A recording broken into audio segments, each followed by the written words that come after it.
Saudara Anda menyaksikan Kompas Bisnis bersama saya Putri Oktaviani. Sepanjang 2025, defisit APBN tercatat melebar mencapai 2,92% terhadap produk domestik bruto atau nyaris sentuh ambang batas 3% yang diatur undang-undang. Menko Purbaya klaim angka ini masih aman dalam menjaga kondisi ekonomi nasional.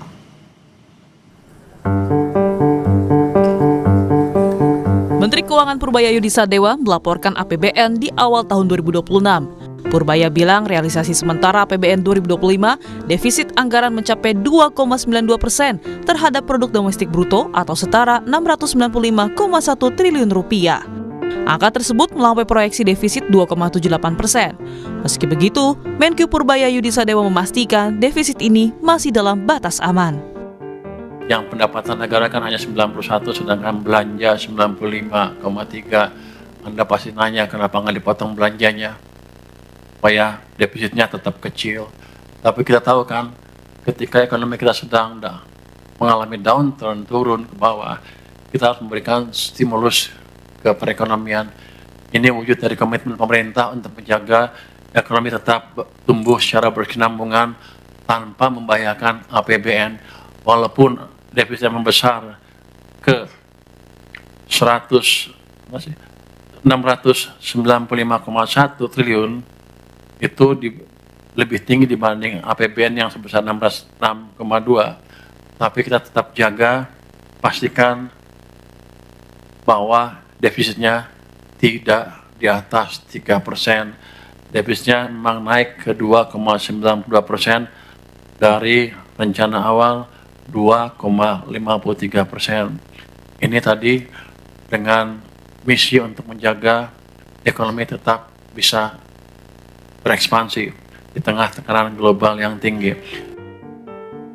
Penerimaan pajak neto juga turun menjadi 1.917,6 triliun rupiah.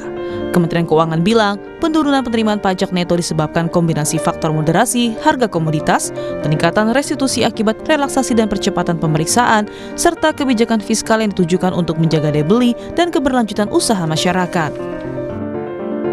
Sementara, ekonom Jayan Faroreski bilang, jika angka defisit APBN mendekati angka 3% dari PDB, akan berdampak pada investasi di Indonesia.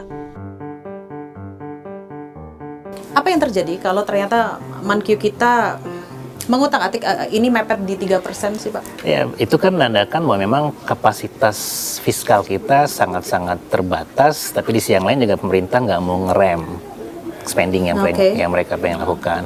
Nah, implikasinya apa? Pasti nanti investor misalnya ya, credit rating akan melihat bahwa kalau pemerintah Indonesia issuing government bond, itu mereka nggak punya keyakinan yang tinggi bahwa kita mampu membayar prinsipalnya. Masalah dan juga, default. Betul. Jadi ini pasti akan memberikan semacam ketakutan, worry yang muncul bagi para investor yang pengen misalnya chip in ke Indonesia, pengen misalnya beli government bond dan sebagainya. Once keyakinan itu hilang, itu akan sangat mahal biayanya. Karena membangun keyakinan itu kan nggak mudah ya, butuh waktu dan waktunya nggak sebentar. Tapi menghilangkan trust itu hanya butuh waktu yang sangat cepat gitu. Nah, kita berharap, semua orang berharap bahwa rule ini masih bisa dijaga dengan baik, karena kalau enggak, ya akan sangat mahal biayanya buat perekonomian kita. Sebagai perbandingan, defisit APBN pada 2024 tercatat 2,3% terhadap PDB. Meski melebar pada 2025, Purbaya optimistis defisit dapat ditekan pada tahun 2026 seiring membaiknya fundamental ekonomi Indonesia. Putri Oktaviani, Ricky Sultana, Kompas TV.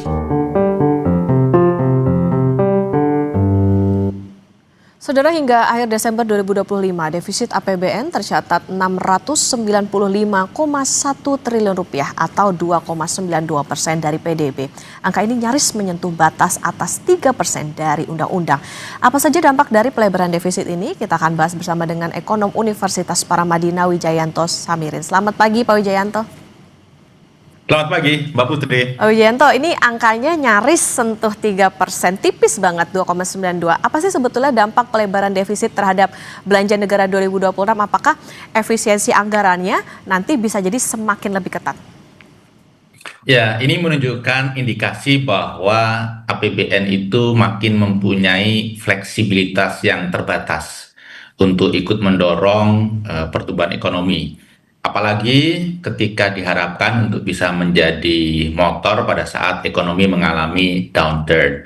Saya sepakat dengan pendapat Mas Jahen dari UI tadi. Ini juga mengindikasikan bahwa risiko fiskal kita itu mulai meningkat. Dan dampaknya ya appetite investor untuk membeli surat utang kita. Kita jangan berbicara ketika situasi geopolitik global sedang relatif stabil seperti sekarang. Sehingga minat untuk membeli masih ada. Kita harus membayangkan ketika dinamika dunia itu kemudian meningkat. Sehingga investor tentunya hanya akan membeli surat-surat utang yang berkualitas dan sangat dikhawatirkan surat-surat utang kita tidak akan menjadi pilihan. Mbak Putri, kalau kita lihat datanya ya 2,92% itu adalah defisit APBN tertinggi dalam 25 terakhir. Kecuali pada saat COVID. COVID memang kita kecualikan. Jadi ini merupakan sinyal di mana pemerintah harus mendorong menegakkan disiplin fiskal dengan lebih baik. Tadi Mbak Putri menyebutkan apakah perlu lebih diefisienkan lagi. Jadi begini, efisiensi itu tidak akan terlalu berdampak. Karena dalam spending APBN itu ada spending luar biasa besar. Yang ini memaksa ya defisit melebar seperti MBG, kemudian nanti kalau ada program-program prioritas lain termasuk koperasi desa merah putih dan lain sebagainya. Jadi efisiensi saja tidak cukup Mbak Putri, tetapi perlu disusun profil APBN yang baru. Pemerintah harus secara terbuka mau mereview program-program mana saja yang layak untuk dipertahankan, mana yang layak untuk dikurangi, disesuaikan dengan kondisi fiskal. Oke, jadi memang harus utak-atik soal bagaimana program prioritas, karena itu tadi catatannya adalah ini tertinggi selama 25 tahun terakhir. Nah Pak Wijayanto, tapi begini, benar nggak kalau dikatakan oleh Menkyu Purbaya, defisit ini masih dalam batas aman, karena klaimnya seperti itu? Jadi masih dalam batas aman. Sama saja kita lulus ujian tapi angkanya minim. Ini kan mengindikasikan masalah gitu ya. Jadi ya 2,92% itu betul-betul dekat dengan 3%. Yang lebih mengkhawatirkan Mbak Putri sebenarnya bukan angka saat ini tapi tren. Tren dari tahun ke tahun yang makin memburuk dan kita lihat di tahun 2026 juga belum tentu akan membaik. Karena permasalahan yang kita hadapi adalah permasalahan struktural. Bukan saja permasalahan yang sifatnya insidentil. Jadi ada masalah struktural, misalnya semakin dominannya sektor informal, kemudian deindustrialisasi yang terus berlanjut. Kemudian di masa lalu kita memberikan diskon pajak untuk sektor-sektor sumber daya alam yang terlalu generous. Jadi hal-hal struktural seperti itu harus dipikirkan solusinya. Dan biasanya tidak bisa solusi jangka pendek, perlu solusi jangka menengah dan panjang. Solusi jangka pendeknya kurangi spending. Oke, harus kurangi spending. Tapi begini, Pak Wijayanto, salah satu kemarin yang jadi andalan adalah dikatakan oleh Menkyu Purbaya menjaga supaya ekonomi kita dengan stimulus begitu. Nah ini tapi masih batas aman nggak kalau misalnya dilakukan di tahun ini, di tahun 2026 ini? Mempertahankan stimulus yang sama dengan kondisi 2,92% itu lebaran defisitnya. Memang stimulus diberikan hampir setiap kuartal di tahun ini, tetapi nilainya kan sebenarnya tidak seberapa. Jadi stimulus dijadikan alasan defisit yang melebar menurut saya tidak 100% benar, ada benarnya. Tetapi memang ada perlambatan dari sisi penerimaan. Yang kedua juga ada spending besar yang muncul. Dan begini, MBG tahun 2025 itu baru 71 triliun. Bayangkan, tahun ini 335 triliun. Pasti desakan terhadap fiskal kita, ruang fiskal kita itu bisa habis. Kemudian begini, Mbak Putri, saya ingin meng-highlight sesuatu yang jarang diangkat, yaitu makin besarnya restitusi.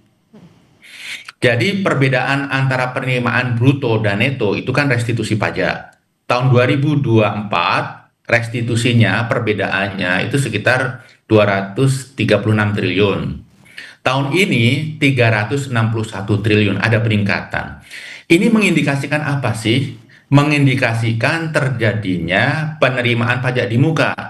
yang sebagian pengamat menyebutnya ijon. Artinya begini, restitusi 361 triliun tahun ini itu merupakan ijon pajak tahun 2024. Nah, kita tidak tahu penerimaan yang 1.917 triliun di tahun 2025 itu, berapa persen dari itu yang merupakan ijon. Dan ini baru diketahui di akhir tahun 2026 ini. Jadi, tren ijon, tren penerimaan pajak diterima di muka, ini juga menurut saya membuat kita sulit untuk menganalisis APBN. Karena ada financial engineering terkait dengan cash flow keuangan kita. Jadi ini harus diakhiri ke depan, tetapi memang perlu cara-cara yang gradual.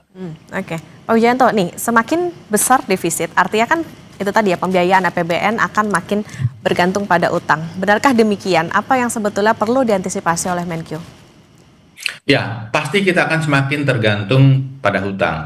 Dan kita harus lihat, Mbak Putri, utang pemerintah itu tidak hanya untuk membiayai defisit. Karena ada spending-spending investasi yang sifatnya off APBN, di luar APBN. Jadi kalau defisitnya taruhlah 690 triliun, pasti utang baru yang diterbitkan jauh di atas itu. Bisa 700 sekian, bisa 800 sekian. Padahal situasi kita saat ini, Mbak Putri, utang sudah sedemikian tinggi. Bukan dari sisi debt to GDP ratio, tapi misalnya parameter lain. Pembayaran bunga kita tahun ini, tahun 2026, itu kira-kira merepresentasikan 20% penerimaan negara. Jadi 20% penerimaan negara untuk membayar bunga. Kalau kita tambahkan pokok, itu kira-kira 43%. Jadi 43% penerimaan kita digunakan untuk membayar pokok dan bunga, yang kita sering sebut debt service ratio. Nah, seharusnya debt service ratio ini dijadikan parameter yang penting, parameter utama. Sayangnya selama ini sering ditinggalkan, lebih fokus kepada debt to GDP ratio, yang bagi kita itu bukan parameter yang paling kritikal. Yang kritikal adalah debt service ratio. Oke, baik. Pak Wijayanto, nanti di segmen berikutnya kita akan bahas soal bagaimana penerimaan pajak dan juga untuk menjaga daya beli masyarakat, tetapi usai jeda saudara, dan tetap bersama kami di Kompas Bisnis.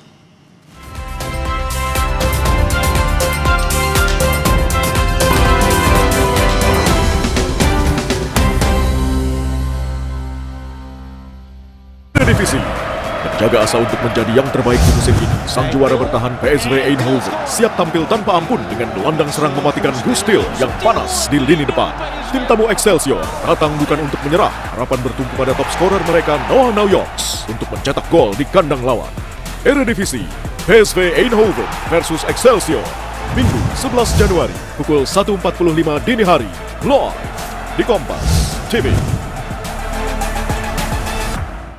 Gurihnya creamy latte, kalau belum coba, pasti nggak nyangka. Yang belum coba, pasti nggak nyangka. Creamy latte dari kopi grade Brazil dan susu New Zealand bikin kopinya gurih, manisnya atur sendiri. Cobain deh. Iya, gurih. Penasaran kan? Coba deh, pasti nggak nyangka.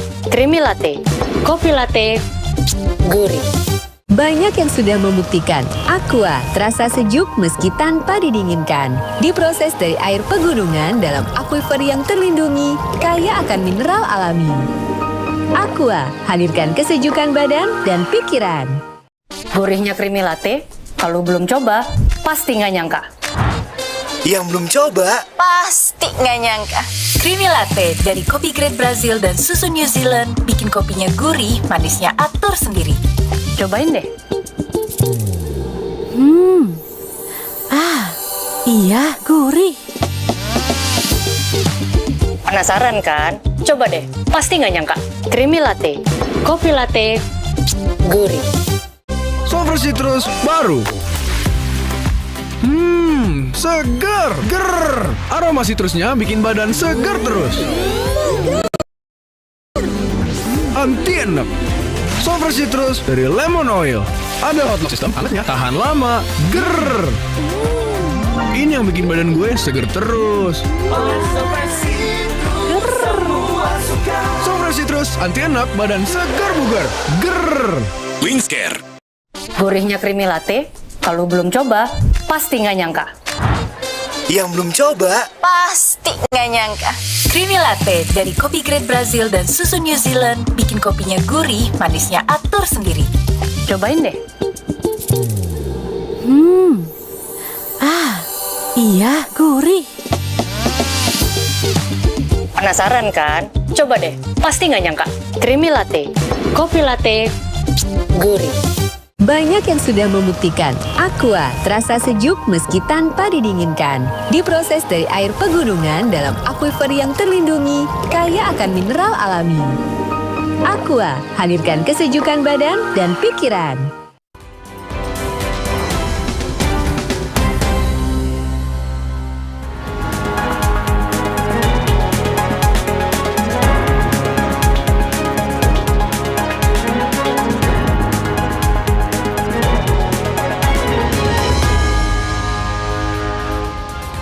Kembali di Kompas Bisnis Saudara, dan kita akan melanjutkan perbincangan bersama dengan Wijayanto Samirin, ekonom dari Universitas Paramadina. Pak Wijayanto, kita lanjutkan kembali. Pak, tadi soal bagaimana penerimaan pajak neto yang menurun, selain tadi kita juga jadi agak-agak bisa dikatakan sulit gitu untuk cari tahu ini sebetulnya penerimaan sumbernya gimana karena ada ijon pajak itu tadi. Nah, selain itu Pak, ini bisa mengonfirmasi juga nggak sih bahwa dunia usaha sama daya beli masyarakat ini juga ikut menurun? Iya, indikasinya cukup jelas ya, dari PPN yang mengalami penurunan, kemudian PPh 21 mengalami penurunan, kemudian PPh badan juga mengalami penurunan dibanding tahun lalu ya. Padahal dalam kondisi normal, natural growth pajak itu semestinya pertumbuhan ekonomi plus inflasi. Jadi kira-kira 5% plus 3%, jadi 8%. Nah, situasinya sekarang justru turun walaupun tipis. Ini artinya indikasi yang tadi Mbak Putri sampaikan benar adanya. Jadi ada perlambatan daya beli. Indikator yang lain, fakta di lapangan, Mbak Putri, Nataru kemarin lebih sepi dari Nataru tahun lalu. Nataru 2025 lebih sepi dari Nataru 2024. Lebaran tahun 2025 juga lebih sepi dari Lebaran tahun 2024.